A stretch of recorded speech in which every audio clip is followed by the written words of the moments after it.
Hey YouTube, this is Jeff, the laid back retro gamer.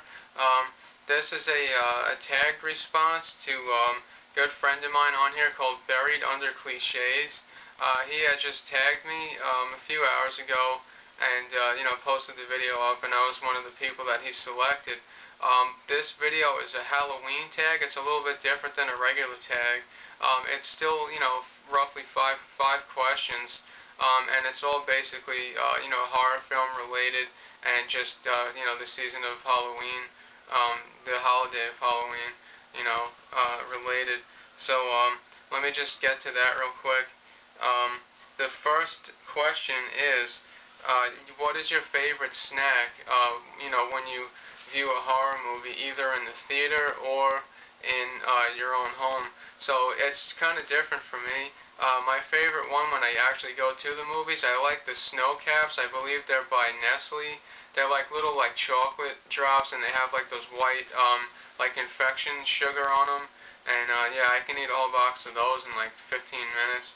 But when I'm at home, I like to eat this bagel bites. You get like 9 in a tray, and like you put them in the microwave, and 2 3 minutes later, it's like these little tiny pizza bagels. I like to usually eat those when I watch movies or anything really at home. Yeah, the second question here is, what is your favorite horror icon or villain? I guess mine would also be a little bit different too. I like an actor by the name of Tony Todd. He was in a series of horror movies called Candyman. And just like the whole premise of that is, it's kind of ridiculous. Like if you were to say Candyman 3 times in front of a mirror, like he would appear or whatever, and it was sort of like almost like a Nightmare on Elm Street kind of thing. But he was an African American gentleman. It was, to me, it seemed kind of like a spin-off with a little bit of a twist. It was kind of like that game, Shadow Man for N64.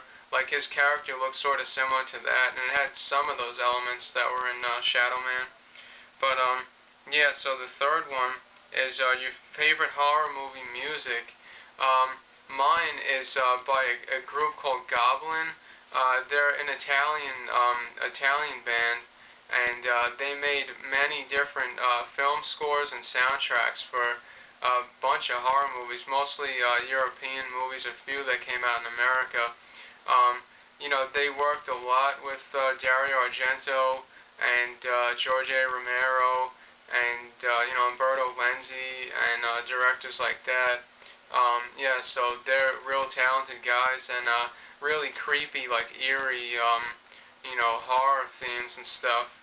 And to me, I like that stuff even better than the more local American type of soundtracks and scores that go with the movies today. Because I'm more of an Italian horror film fan than American. So the fourth question here: what's your favorite horror movie of all time? This is sort of hard, really, for me to say, but I mean, probably the one movie that's horror related that I've watched the most since I was little is The Dawn of the Dead by George A. Romero, which was released in around 1978.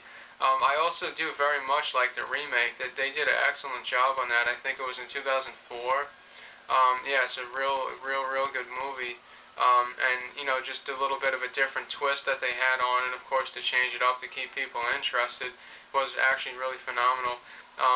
But yeah, I mean, anything that George A. Romero does, I know like the past couple films he's had out have kind of been, stinkers, whatever, but I mean, I still totally respect the guy. Like, he's the real main reason why I'm still even into the horror film genre, because of him, and also guys like Lucio Fulci and Umberto Lenzi, Mario Bava, a lot of the Italian directors. Um, anyway, the last question is, what is your favorite horror themed game? And that's a real easy one for me. It's Dead Rising for the Xbox 360. Because the whole premise of it is very much similar to the Dawn of the Dead, like when you're in a mall and you're trapped in there and you're trying to make your way through to survive, and it's just a really gripping game. And I mean, I've beaten it multiple times, and the cool thing about Dead Rising is it has a bunch of different endings. They're lettered, I believe it's A to J, so something like that, A to G or something. So there's at least 8 or more, 10 endings, something like that. And it depends how you really go through the game. Like if you do the different side missions, and if you lose a lot or die a lot, then you'll get a whole different outcome. Also, my nephew, he actually got me into the game. Because on the package it says, this is like in no way, resembling George A. Romero's Dawn of the Dead. Basically, they just said that so they don't get sued. But I'm real looking forward to the Dead Rising 2, which should be out hopefully either the end of this year or the early beginning of next year. Yeah, so that's the 5 questions that I answered. Yeah, I might have already said that, but if you were to ask me like what's my favorite horror director, of course it would be George A. Romero. So that's maybe 5 or 6 questions there. But thanks so much to Buried Under Cliches. I'm also going to put a link to him in the sidebar, and also put his channel name in the tags of this video. And I hope he gets a bunch more people subbing to him and becoming his friend, because he really does have a lot of really great content. And he's also still kind of relatively new, so he only has about a handful of videos up, but it's all real good quality stuff. So yeah, so this is Jeff, the Laidback Retro Gamer. Thanks a lot, everybody, for watching this. Have a great day. Bye bye.